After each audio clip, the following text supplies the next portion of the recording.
Dear ladies and gentlemen, first, I would like to thank you Eurasia Research International Conference for giving me to the opportunity as a participant and at the same time presenting my paper at this conference.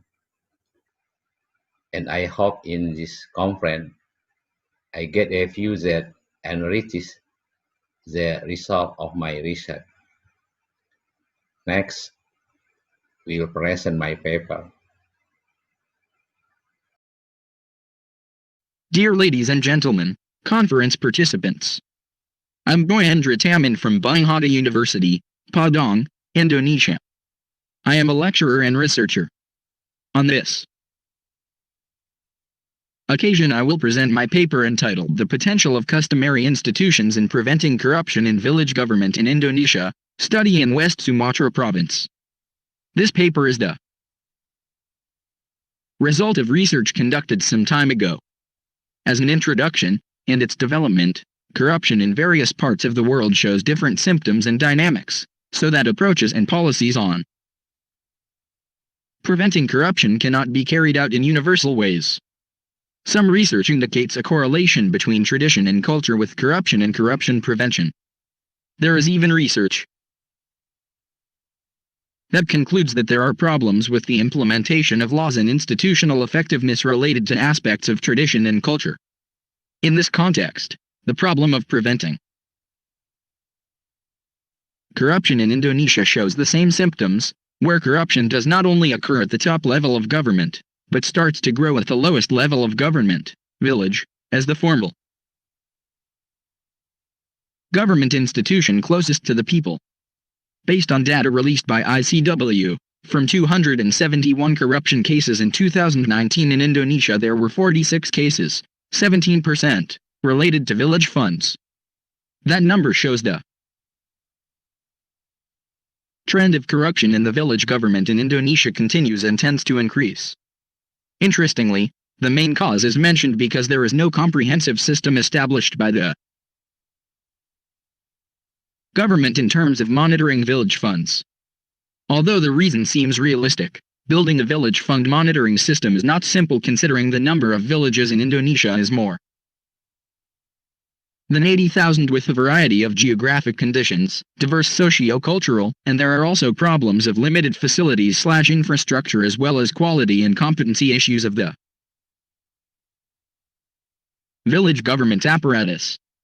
From the reality of corruption in the village government in Indonesia whose characteristics are different from corruption in the upper-level government, this research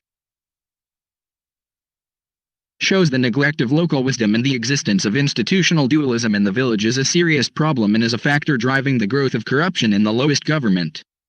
As shown in the picture, in Indonesia there are several levels of government, namely, central government, provincial government, city/regency government and village government, Nagari. The last level of government is the level of formal government which directly faces the people, and on the other hand there are indigenous peoples and their traditional institutions. The institutionalization in the village is shown in the following picture.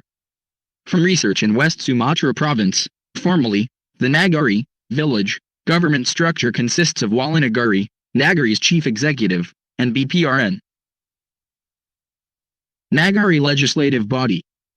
Besides the formal organization of the Nagari government, there is a traditional institution called the Nagari Adat Density, KAN, which is outside the Nagari formal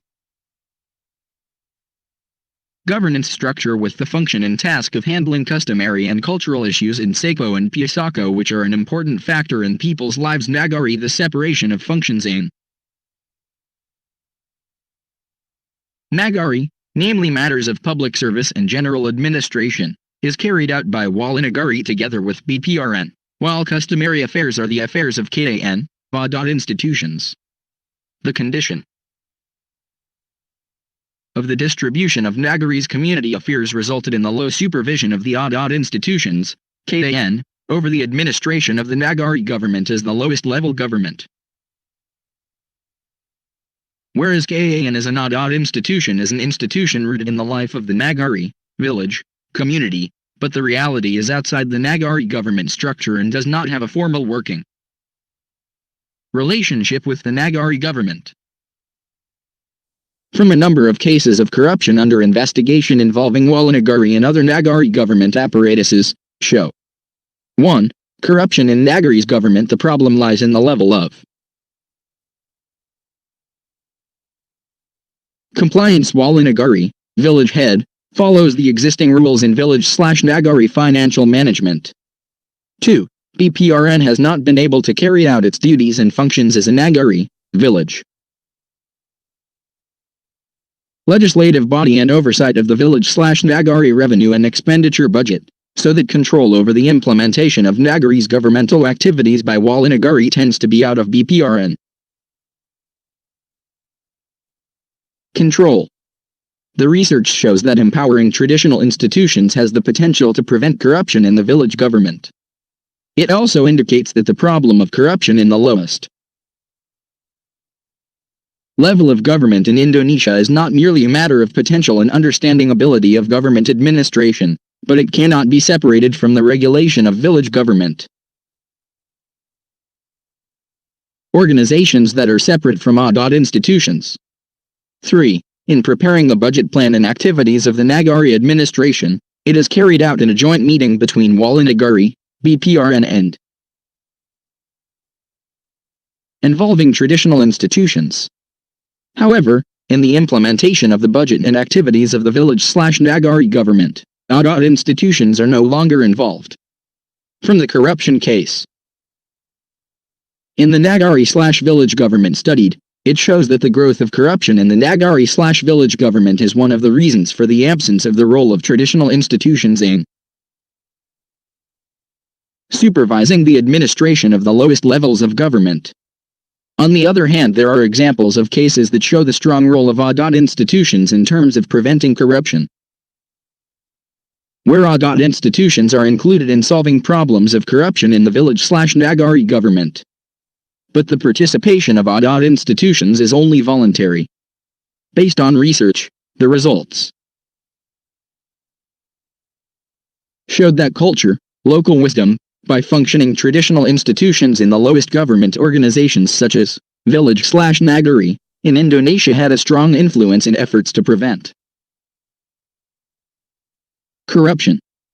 The functionalization of Adat institutions is very effective in preventing corruption when formal monitoring institutions and systems have limitations in reaching the lowest levels of